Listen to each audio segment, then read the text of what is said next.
वा सेवा आज म बनाउँदैछु तामा। त्यसको लागि मैले तेलमा प्याज फुराउँदैछु। तामा रेडी छ। आलु गेडागुडी अब प्याज फुरिसकेको छ। यसमा राख्दैछु गेडागुडी अनि त्यस पछाडि आलु अनि हाम्रो तामा पनि रेडी छ। आलु तामा गेडागुडी चाहिँ एकदमै मिठो हुन्छ जाडो महिनामा। तपाईँहरू पनि ट्राई गर्नु होला। जाडो लागिसक्यो नि त हल्का हल्का तामा लगाएँ मैले। अनि अब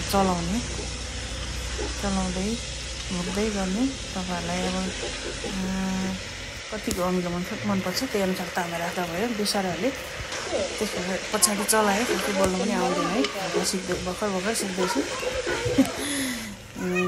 अदुवा लसुनको पेस्ट के मरमसला मन पर्छ सबै लगाउनु होला। अनि नुन हालेँ।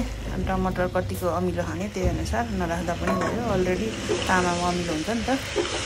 त्यस पछाडि मैले यसमा एकछिन चलाएँ भुटेँ। त्यस पछाडि यसमा सुप हालेँ। अब यसलाई 2-4 सिटी लगाउने। त्यस पछाडि हाम्रो तामा रेडी हुन्छ। एकदमै मिठो लाग्छ मलाई चाहिँ। तपाईँहरूलाई कस्तो लाग्छ? Thank you for watching. Bye by.